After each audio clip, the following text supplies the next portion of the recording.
The sunlight was barely penetrating the gray clouds that covered the sky when my phone rang. It was Mark, my longtime friend. The urgency in his voice sent a chill down my spine. "Jake, you need to come to the hospital. It's about Sarah. She was in an accident." His words echoed in my mind, and for an instant, the world around me froze. What could have happened? My heart raced, and a wave of panic washed over me. "I am on my way," I replied, trying to control the trembling in my voice. I had no idea what to expect, but the image of my wife, healthy and full of life, invaded my mind. I grabbed the car keys with shaking hands and ran out. The road seemed endless. Each red traffic light delayed me more and more. Worry consumed me as I imagined Sarah, my life partner, in danger.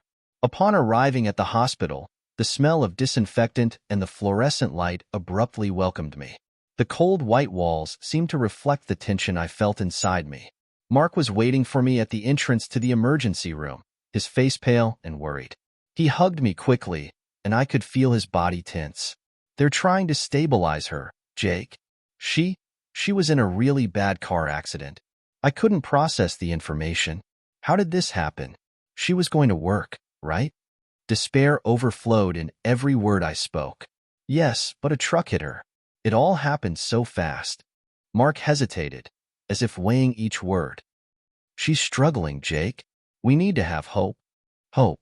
The word seemed so far away as I stared at the emergency room door. Time seemed to drag by, and with every second that passed, my heart tightened more. "She's going to be okay, isn't she?" I asked, but the uncertainty in his expression made me uneasy. Mark tried to comfort me, but the tension in the air was palpable. I looked around, noticing the nurses and doctors rushing by. Whispers and furtive glances passed between them, and a feeling of uneasiness began to consume me. What were they talking about? What did they know that I didn't know? The anguish of not having answers was unbearable. "Jake, I know this is hard, but we need to be strong," Mark said, trying to stay calm. "She needs you now more than ever." "I can't stand here," I replied, frustration boiling over. "I need to see her." My voice was full of emotion, and I didn't know if I could handle the weight. When I was finally allowed in, the sight of Sarah lying in bed, surrounded by machines and tubes, made my heart shatter. She seemed so vulnerable, so distant.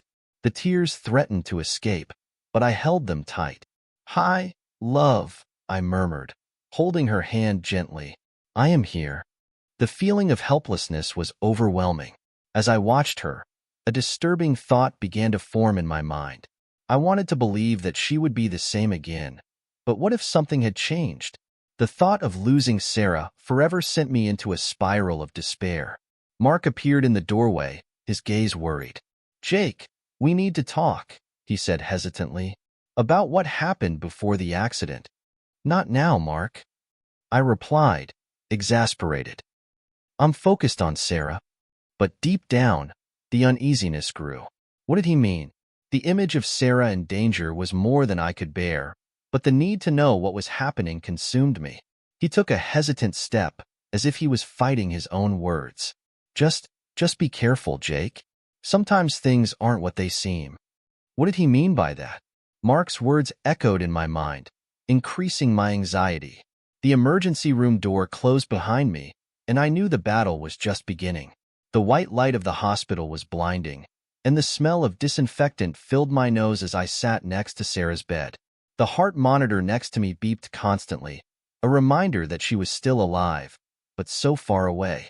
Her face was pale, almost ethereal, and I found myself holding her hand tightly, as if that would bring her back to reality. "You'll get out of this, my love," I murmured, though the uncertainty in the back of my mind weighed like an unbearable weight. Mark was there, as always, trying to comfort me. "Jake, she's strong.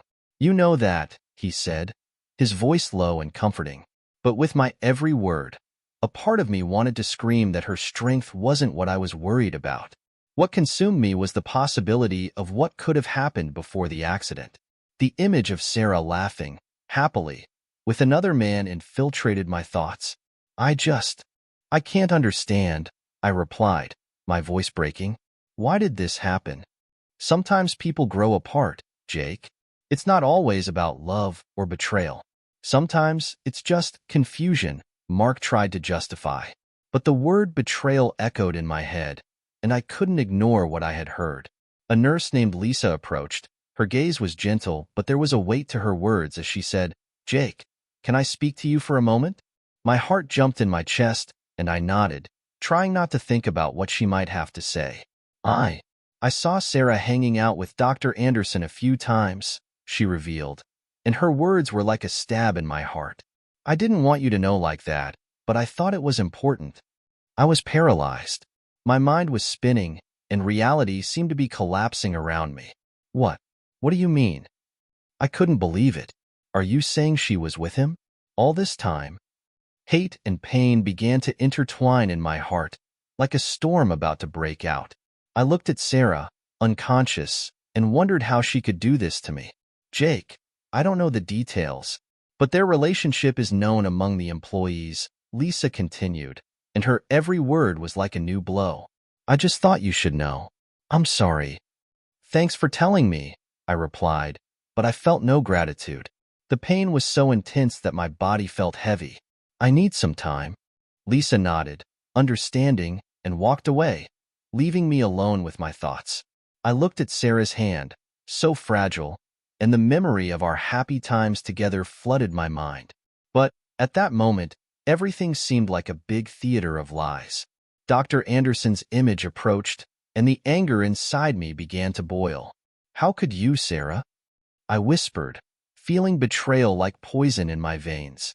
Mark's voice interrupted my reverie. Jake, you need to calm down.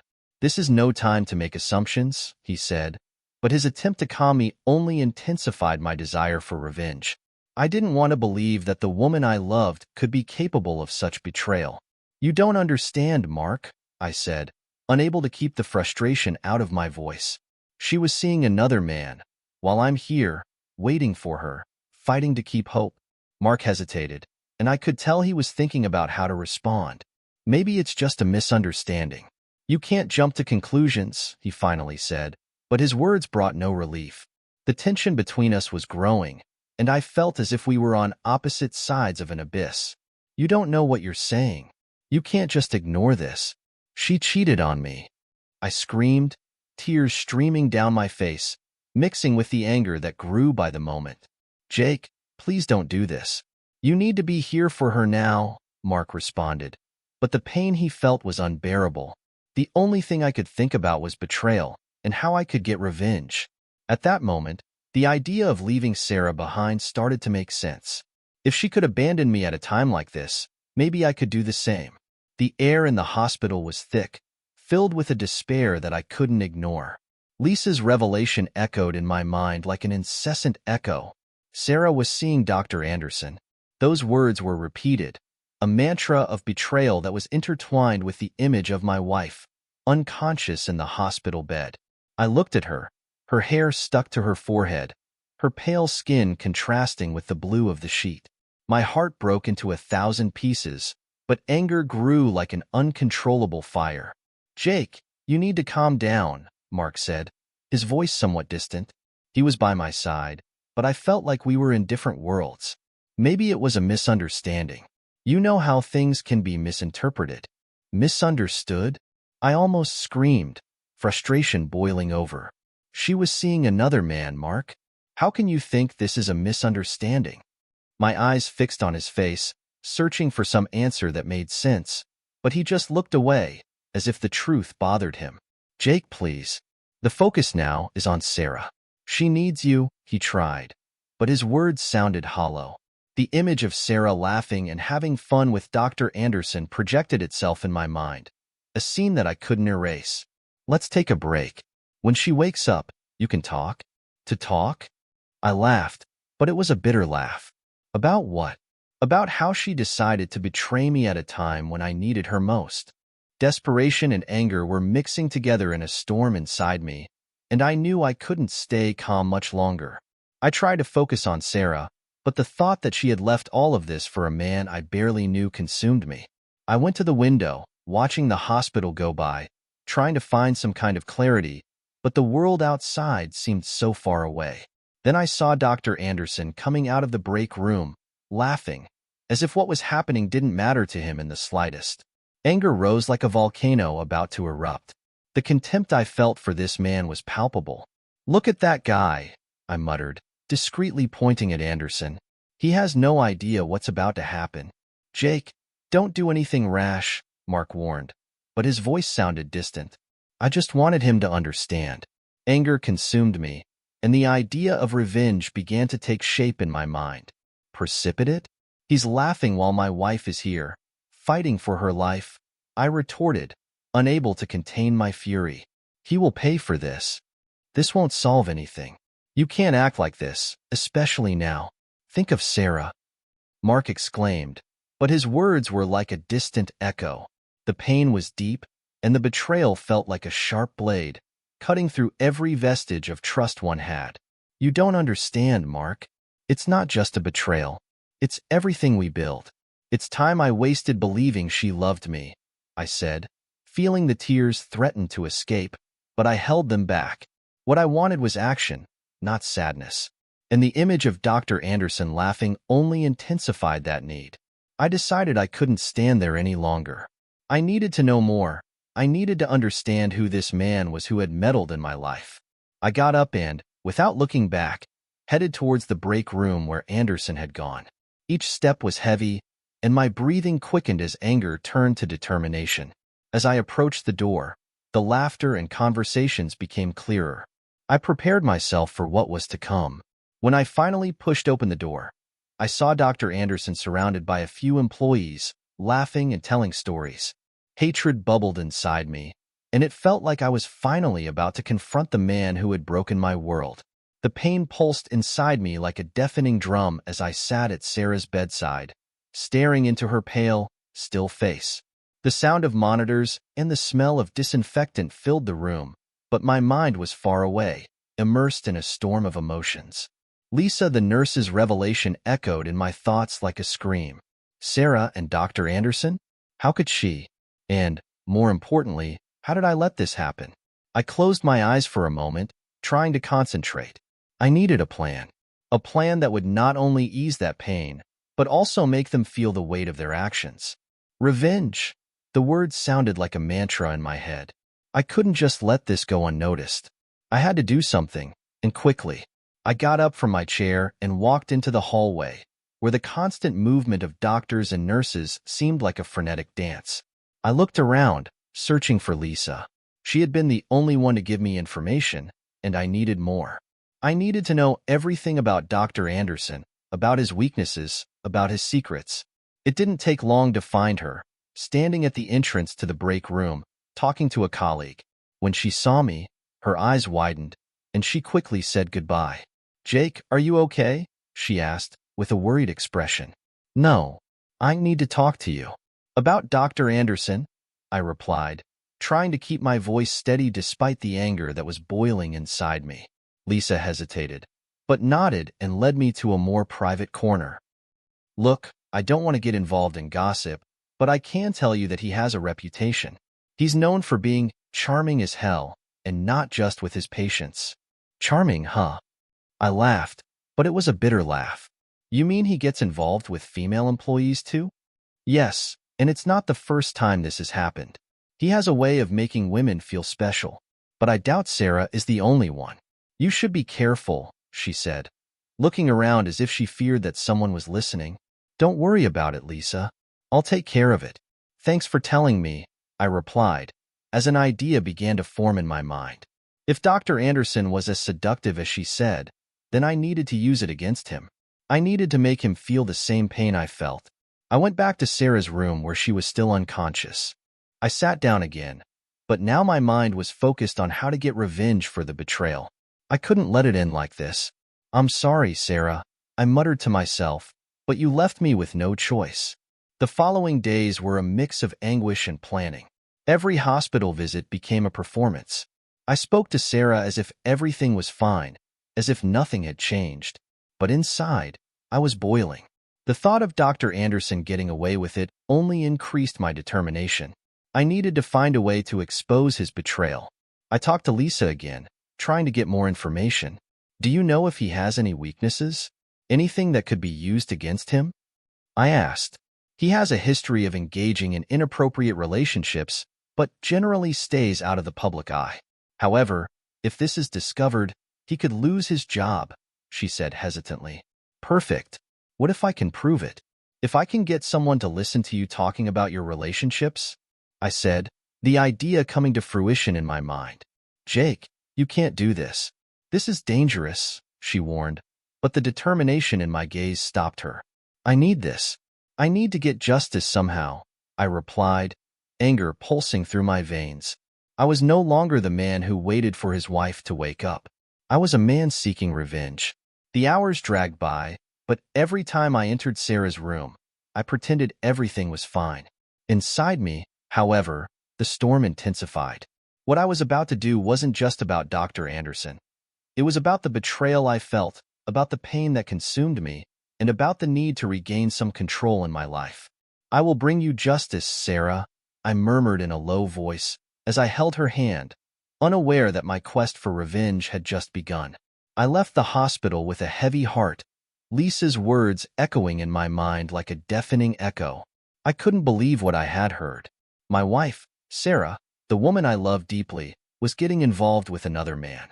And it wasn't just any man. It was Dr. Anderson, one of the most respected doctors at the hospital. What should I do now? Anger and betrayal intertwined in my heart, creating a knot that seemed impossible to undo. As I walked through the parking lot, my brain raced with thoughts. The sunlight was bright, but I didn't feel its heat. Just a burning need to confront the doctor. I needed him to know how much his action affected me. Not just me, but Sarah. How could he do this to her? With both of us? Anger pulsed through my veins, and I wouldn't be able to rest until I had a word to say. Finally, I spotted Dr. Anderson in the distance, chatting casually with a colleague. My heart skipped a beat and, without thinking twice, I headed towards him. As I approached, my tone was sharp, almost a scream. Dr. Anderson, I called, making him turn to me, his eyes surprised.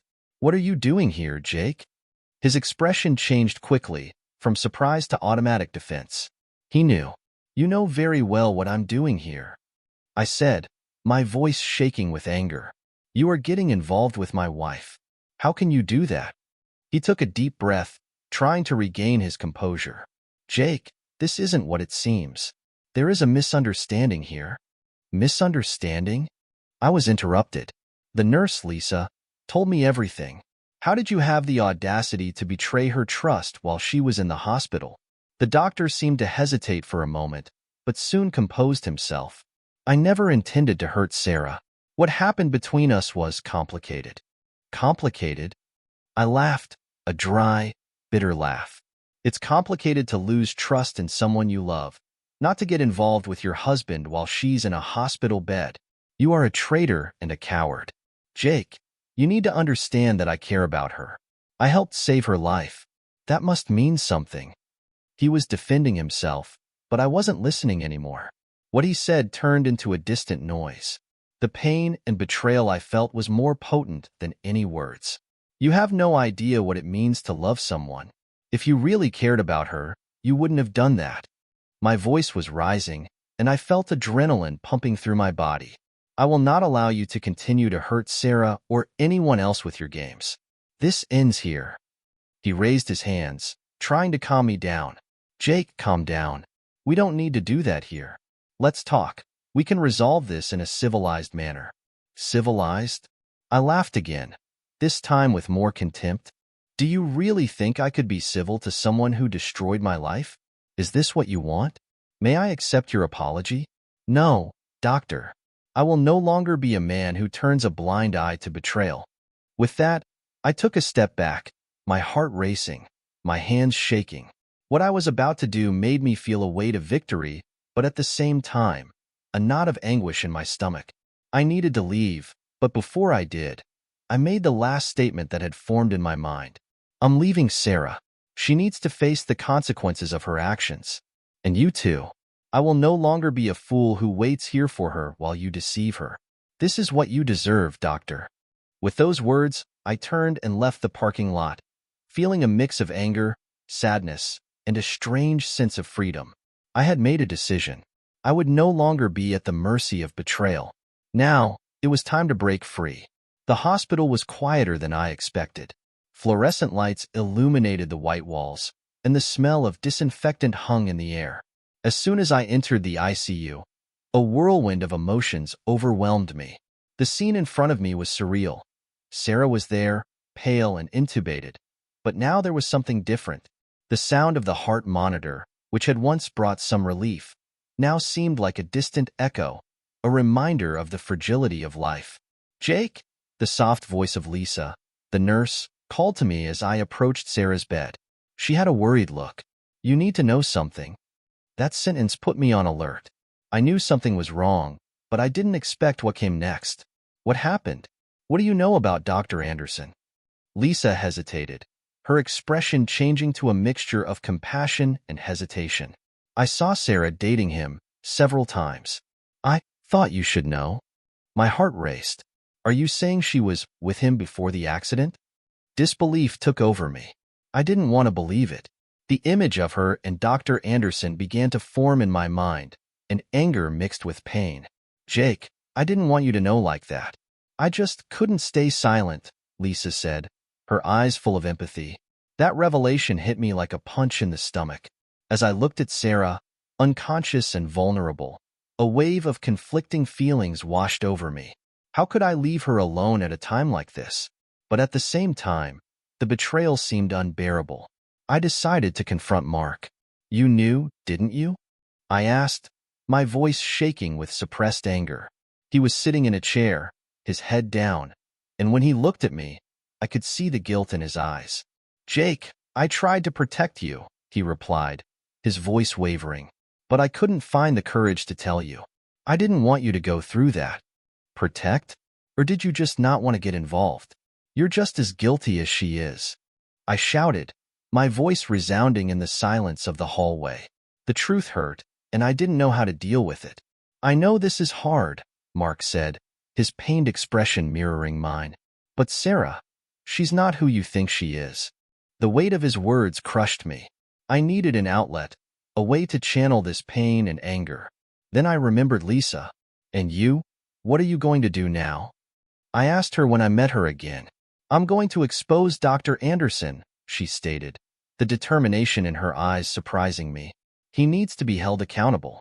It's not fair that he continues to hurt other people." The idea seemed like the only possible way out, a way to deal with betrayal. I summoned all the courage I had left and decided to act. "Let's do this," I told Lisa. "We need him to pay for what he did." At that moment, I realized that the revenge was not just against Sarah or Dr. Anderson, but against the pain that dominated my life. When I finally confronted Dr. Anderson in the parking lot, my anger turned into something deeper. "You're going to regret what you did," I said, looking into his eyes. The confidence he exuded disgusted me. However, the real climax occurred when Lisa managed to record a conversation between Dr. Anderson and some colleagues, where he bragged about his relationship with Sarah. It was a decisive blow. "He can't go on like this," Lisa said, as we reviewed the video. When the investigation began, I saw Dr. Anderson's fall as a reflection of what I myself was experiencing. Betrayal, pain, and the search for justice turned into an opportunity for liberation. And as I looked at Sarah, I realized that, even in my fragility, I was finally freeing myself from that toxic relationship. The hospital that was once a place of despair now became a symbol of new beginnings.